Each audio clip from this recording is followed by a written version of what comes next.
Updates on independent television, and my name is always Gabriel Zachary, and of course we are at the threshold of another political leadership, and everything that revolves around the present leadership of President Bola Ahmed Tinubu.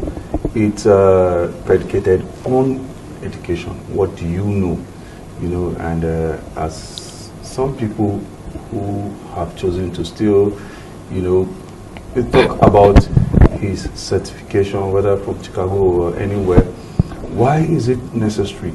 And of course, the benchmark for vying for any political office in this country is for you to have the basic ordinary certificate.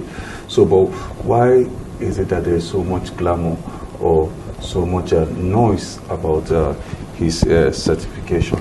Well, in this program, we try to enlighten, we try to say so much about what is happening in the education sector and how it can impact positively, in our national development and leadership. And today I have two eminent guests with me, who are going to speak on this matter, when it comes to politics and education. Are we missing anything somewhere? People go to school, and at the end of the day, what is the essence of that school when it comes to leadership? Without wasting our time, I want to introduce my guest, the one who is in my near right. She is a political educationist, chosen to call her that. Amarachuku Nwoko Koro. You're welcome to the program. Thank you very much. All right. On my far right, I have Mubarak Abdul Karim, who is also a political educationist. You're welcome. Thank you for having me. Okay, let me take ladies first. When we talk about political education, how much impact does that have on leadership? Thank you so much for that question. I think I would say, my colleague would also say the same, that having education is definitely key. We talk a lot about information, we talk a lot about our leaders, but if we don't have the proper knowledge to know how to be good leaders, we get results in our country that we don't want. So education is definitely number one when it comes to being an effective leader, especially an effective political leader. And that's for a better Nigeria and a better Africa in general. So I would definitely say that, and that's one reason why I love the SPPG, the School of Politics, Policy and Governance, because it definitely helps people to know about these things that are necessary, especially as it pertains to leadership. All right, you are almost singing the SPPCG. You're almost crossing it. Anyway, so Abdul Karim, is it that when you don't go to school, you cannot be a good leader? Well, that question is a very tricky one. I feel it's relative. So education goes beyond, the four walls of any institution. Having a knowledge of weather can be termed as education, which is very, very important to the success of a farmer in the village, for example. So these are the things that we're talking about. For any venture that anyone is going to go into, it is important to have an education, a form of education on that particular venture before you actually go into it. It doesn't necessarily have to be within the four walls of an institution, but one must strive to get a knowledge about whatever it is that they wish to do. Okay, talking about striving to get the knowledge, the political education itself, can it be studied in a classroom? Can our leaders, I'm still sticking with you, can our leaders or people who aspire to leadership, be taken to a classroom and be taught, political leadership? Well, in my opinion, political leadership is very broad. So it covers or it encompasses every aspect of our life. So it can be broken down and taught in a classroom setting for you to, for example, get an insight on how to navigate economic problems, cultural problems, or even resource governance problems. So these can be taught in the classroom, but when it comes to actually implementing what you have learned, this is a whole other different spectrum. All right, a whole other different spectrum. Marachi, if you have to take an overview of our leadership today as we have it, is there a lack of political education in some of the leaders that you have observed? So I think I would definitely say yes, at least I guess for the sake of transparency. And even if we're looking at Nigeria, if we're looking at Africa as a whole, there is definitely a gap, right? And I think where that problem comes is some people are so focused on the end of being in the four walls of a classroom. Then some people are so focused on the end of only getting experience. So then Well, I there's no... thought that is also what you are propagating, you know, being in a classroom, the kind of education you want, you know. Should you go beyond the classroom? Yes, definitely. That's what I'm saying, that there should be a balance. So not just you getting the education in the four walls of a classroom, but then also getting the hands-on. There are mentorship programs, fellowships, and even just interacting with people in that that are in the scene. So then that way you can know, because I can teach you so much in the classroom, but only until you're able to practically do things, then that's how you know exactly how things run. Okay. You have not really answered my question. Do we have a gap in this situation, and if we do, how can it be solved? Yes, we have a gap. How it can be solved is some of the leaders that we presently have, educating them and having them actually go Are through. there enough schools for such a So yes, goal? yes and no. It doesn't. I think you're thinking as well too that the education just has to be through an institution. No, there are also courses. There are also different mentorship Has our programs. leaders availed themselves of I these don't courses? think that they even or know about these courses, and that's where the problem is.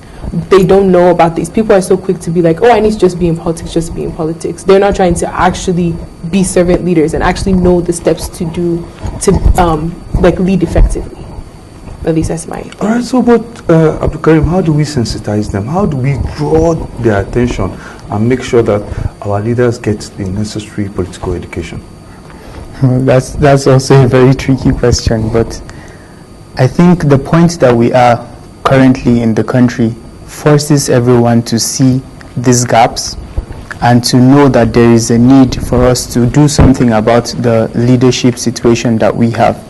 So the hardship that we face currently can be traced down historically to the gaps that we have or that we're facing in the Nigerian leadership scene. So I think that's enough sensitization. When we tell people that, okay, it's important for you to pay critical attention to the quality of people that you elect into elective positions, they begin to see the differences in their lifestyles and in their standard of living when someone that was competent enough was holding that position, and when someone that is incompetent is also holding that same position. The difference is clear. I mean, there's no other way that you can say this to people than how they feel it in their pockets and in their stomachs. All right, talking about differences, let me make a juxtaposition of the leaders we used to have in the early 60s who are not exposed to what you know now in political education, right? And people still adjure them as having done better than what we have today. Why is this so? All right. I think this boils down to, perspective and the growth of any democracy or any country that we have. So we can argue that in the 60s, we had Nigeria was variably coming out of, the how do you call it, the British rule, and then it was projected to be, one of 20 most promising economies in the world. So the scene was already set. The British left us with a very, very strong civil service structure. We had quite a number of infrastructural facilities that were already in place, such as the ones for water, road networks, and even healthcare, and even the education that we speak about. So these were some of the structures that were already set in place by the British. However, they have begun to deteriorate over the years. And this is part of the gaps that we're talking about. So the situation that Nigeria was at that particular point in time is quite different to what we have now, because Nigeria has evolved. So the challenges have also evolved, and they present themselves in different facets. So in order to tackle the new challenges that we face, we need to evolve, in the way we think, in our thinking, in our approach, in our policies, in our governance structure. These are the kind of things that we should focus on in order to, adequately tackle the new challenges that we face. All right, talking about being involved, Amarachi, you are the student of politics and policy and governance. How much have you learned? How much impact has it made, in your political education? If you were to be a leader, what would you do differently from what we are presently seeing? Yeah, so I definitely think SPPG taught me a lot as far as how to even be an effective leader, especially as it pertains. SPPG has three C's, right? Character, competence, and capacity. And I think before then, I didn't really think of those things. Not like I didn't think of them, but it's like the emphasis on it. I seen it firsthand how important it was. So what I then do in my own sphere of influence, whether it be through social development or anything, I'm ensuring that those things are being poured into the people that I'm leading. And then also ensuring that I'm implementing this as a leader, because I think a lot of times we don't do the implementation part, just getting the knowledge, but there's no, okay, this is what I'm going to do to change, this is what I'm going to do to fix up things. I started to learn things about learning the kind of people that I'm interacting with. Oh, is this person a destructive thinker? Is this person emotional? People don't think that those things matter, but they do matter in leadership. As you're running for any political office, do you want to, with the experience and knowledge you have garnered in the school, do you want to be a political leader? Definitely in the future. I think, we all say the pledge and say the anthem, but we don't actually want to serve, and I do want to serve Nigeria, so definitely. When I look at you and Abdul Karim, I see more of civil servants or people who want white-collar jobs, and not politicians. You're not dressed as one. Maybe Abdul Karim. But I don't think there's and I think that's where the problem lies, is being a politician, it doesn't go by a dress code or by a look. I think it's also about the passion that you have for your nation and the knowledge you're willing to put into making a better Nigeria. I don't think it's by the way you look. Is that the same line of thought with you, Abdul Karim? Very similar line of thought. When I see politics as a means or as a tool to influence change, and I think that kind of philosophy is what has brought about some of the greatest changes in the world. Some of the philosophies and ideologies that we study even today in the political scene come from great thinkers. So your ability to use the knowledge or to observe, from nature or from any perspective, and use that knowledge that you have gained to influence the lives of other people. So politics to me is a means. So and it's quite different from leadership. You can be a leader from any level, not necessarily you having to be a politician.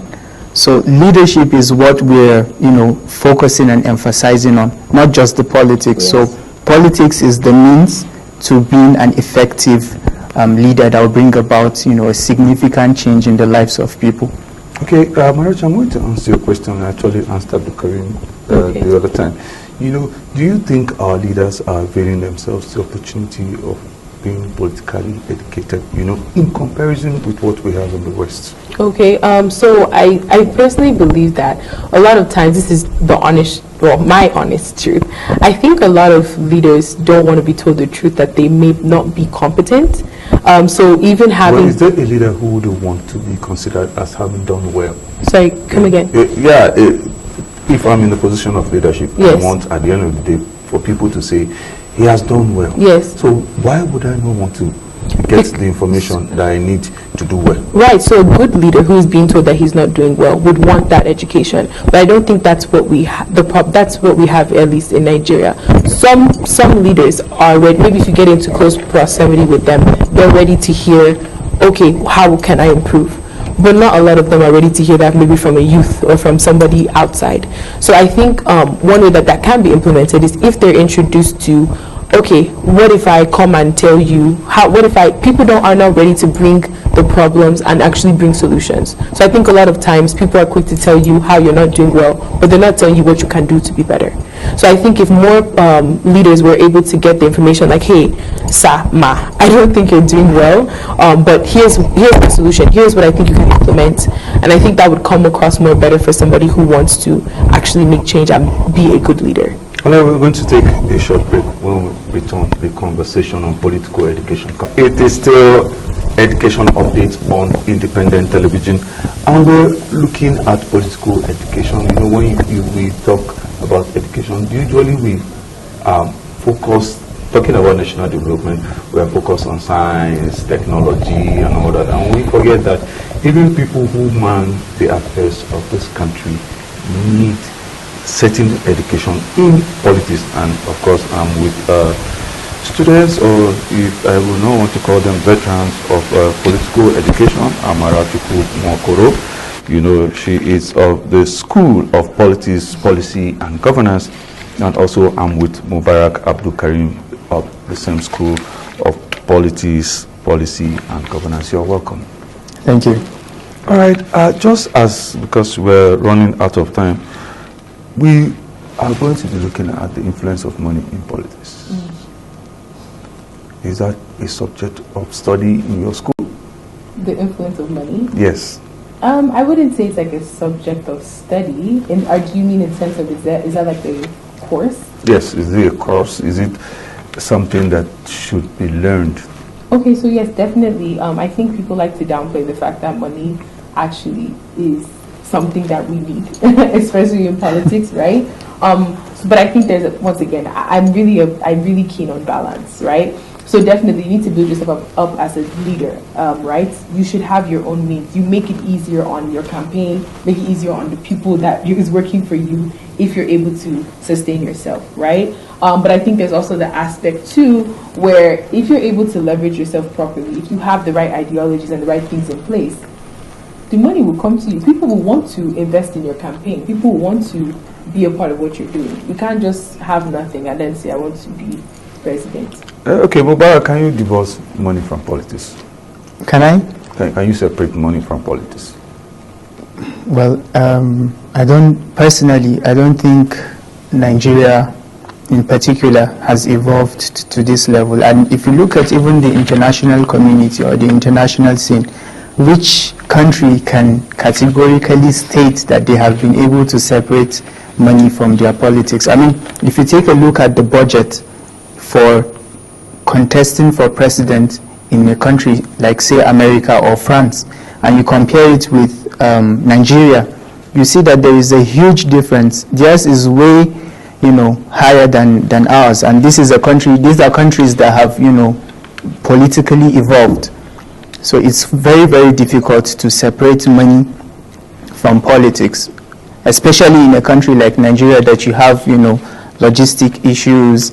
You still have, a lot of cultural, differences or cultural issues that you need to manage. All this costs money. So it's very difficult to say you can separate politics from money, especially when you have a critical mass of Nigerians that associate, the word politics with money. Mm-hmm. All right, just my very last question for each of you. What would you say is the most significant thing, the most important thing that our leaders require at this moment?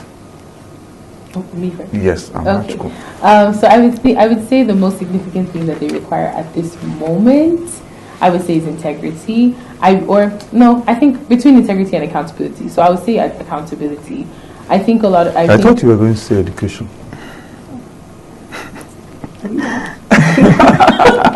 No, you're okay.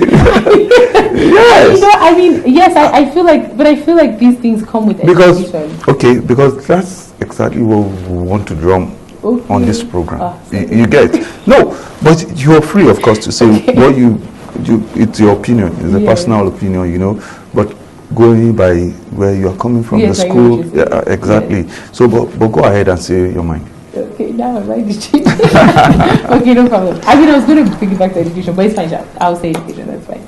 So yeah, I guess okay. So I would say education. Education would be something that they definitely need, and I think also not so focus on our leaders because they're already there. We can also start from from children, from secondary schools, primary schools, trying to get these leadership skills implemented in those places first, as well, because the leaders that you see now that you may not like, they were once kids. So if you're able to implement the right things into them at the beginning, then we would have better leaders. Okay, Mubarak, your parting word. What do you think our leaders need most now? Okay, so I'll just continue from where my colleague has stopped. We've already emphasized on the need for education, but what kind of education?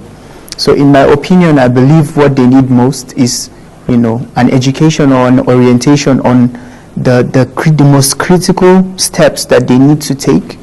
The first few months of your position, or the first few months in the position you've been elected or appointed to, determine a great deal on what achievements you're going to have at the end of your tenure. So the critical steps that these leaders need to take in the first few months of their appointments, I believe, are the most critical things or education that they need, in order to achieve the kind of change and success that we require in the political scene. All right, I must thank you both sincerely for coming to the program. No one can underestimate the importance of education in politics, and the more you speak about this and it's coming to the fore, we are looking forward to different kind of leadership in the country.